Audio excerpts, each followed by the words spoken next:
Absolutely nothing to do with compliance. An enhancement in your communication between your employees and the leaders within the organization. Yeah, John, that's not worth the time.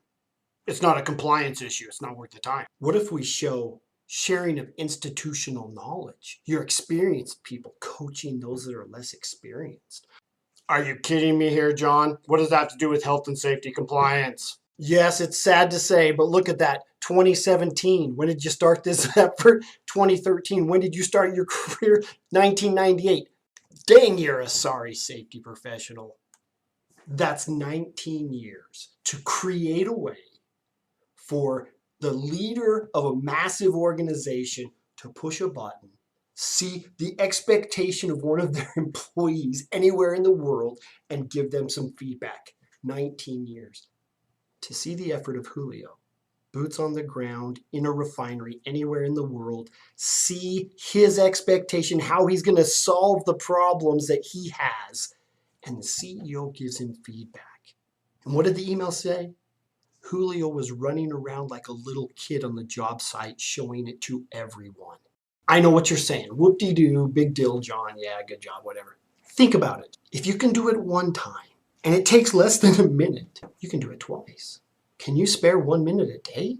And if you can, what about that other leader? What about your mid-level leaders? What about leaders in other organizations, in other industries, in other sectors? What about leaders in hospitals? Leaders at schools? What about leaders at churches? Community leaders, leaders in government? What if we show an enhancement in workplace safety in your workplace because the leadership was engaged and the lagging numbers improve? Yeah, John, that's not worth the time. It's not a compliance issue. It's not worth the time.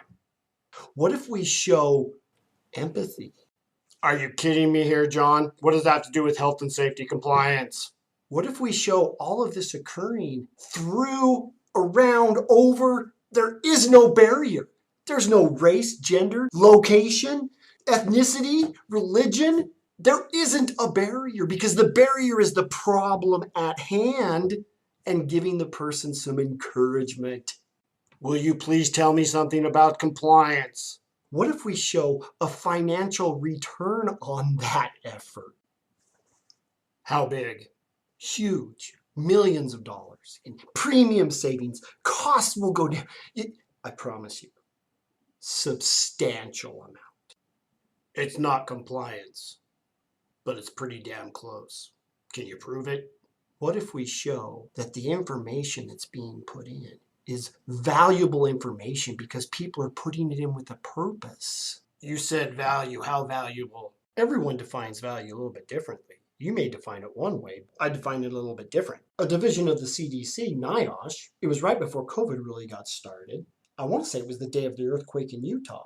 They told us, we're getting timely and reliable data from workers on the Acknowledge platform. Can you help us? It was a humbling request to go help the healthcare industry, the first responder, the hospitals. Here you're getting asked to help in the COVID situation at the very beginning. But when you're a little tech startup and the whole reason you're doing this is to make a difference in the world, I mean, you stop at no one. I mean, you ask every business leader, every person of influence, every church leader, every family member, every person, place, thing that you know that may have a contact or an influence in healthcare and say, hey, we need to help. To think 7 months ago to get asked. The outreach effort has to occur quickly before hospitals are inundated and overwhelmed. So time is of the essence. Who can we get on board as leaders? And then I look at the hospital situation right now in our community. And I say 7 months ago we got asked to help.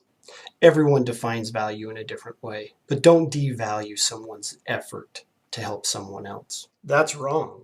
But to actively work against someone to where they can't help someone else, that's evil. If you think being asked to help and having a way to help the world as value, then that's pretty valuable. Then what's the excuse not to do that? It's 1 minute of my time. Maybe 2. And I think there's just a lot of human skills that are missing. We got to have the thank you button. And we've got to get people that are really good at that to show us how to use it.